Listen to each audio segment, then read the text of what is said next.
आज आपण डॅन्थस प्लांटविषयी बोलणार आहोत. तर डॅन्थस प्लांटची काळजी कोणत्या ऋतूमध्ये कशी घ्यायची, माती कोणती वापरायची, फर्टिलायझर द्यायचे की नाही हे सर्व आपण आज बघणार आहोत. तर ओम साईराम, तुमचे माझ्या व्हिडिओमध्ये स्वागत आहे. व्हिडिओ कुठेही स्क्रिप्ट न करता पूर्ण बघा व चॅनलला सबस्क्राईब करेल नसेल तर सबस्क्राईब करा.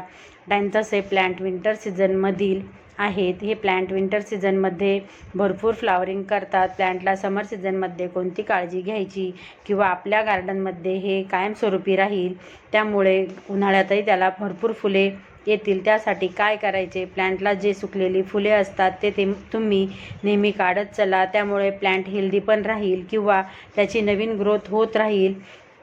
दुसरी गोष्ट अशी की हे प्लांट सेमी शेड एरियामध्ये पसंत करते, त्यासाठी तुम्ही सकाळचे 2 ते 3 तासाचे ऊन मिळेल अशा ठिकाणी ठेवा. जास्त ऊन लागणार नाही याची काळजी घ्या. त्यानंतर प्लांटला कोणते फर्टिलायझर द्यायचे, तर तुम्ही DAPचे दाणे 7 ते 8 देऊ शकता किंवा तुम्ही इतर प्लांटला जे कुठले फर्टिलायझर देतात ते पण देऊ शकता. महिन्यातून एकदाच तुम्ही प्लांटला फर्टिलाइज करा. जास्त फर्टिलायझरची गरज नाही. उन्हाळा संपल्यानंतर पावसाळ्यात तुम्ही पण काळजी घ्यायची गरज आहे, कारण प्लांटला जास्त पाऊस किंवा जास्त पाणी नको, त्यामुळे फंगस लागण्याचे चान्सेस जास्त असतात. प्लांट फंगस लागली तर प्लांट जाऊ शकत नाहीत. तर तुम्ही तुमच्याकडे कुठलेही फंगिसाईड असेल तर तुम्ही एकदा महिन्यातून स्प्रे करू शकता.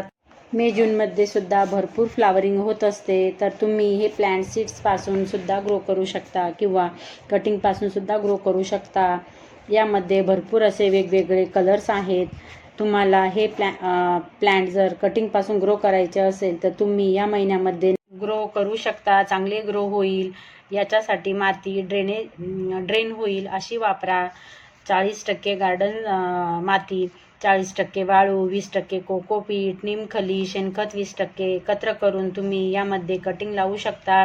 कटिंगही एकदम छान ग्रो होते. त्यानंतर याला पाणी कसे द्यायचे, तर तुम्ही उन्हाळा सीझनमध्ये दिवसातून एकदा पाणी द्या किंवा पावसाळ्यात तुम्ही जेव्हा त्याची माती सुकेल तेव्हाच त्याला पाणी द्या. त्यानंतर तुम्ही ह्या प्लांटला भरपूर असे फुले येतात, तर बाकी अशी वेगळी कुठलीही काळजी घ्यायची गरज नाही. एकदम छान आपल्या गार्डनमध्ये फुले देऊन आपल्या प्लांट गार्डनची शोभा वाढवते. तर चला, तुम्हाला माझा व्हिडिओ आवडला असेल तर नक्की सबस्क्राईब करा, लाईक करा आणि व्हिडिओ शेअर करा. तर चला, भेटू पुढच्या व्हिडिओमध्ये. बाय.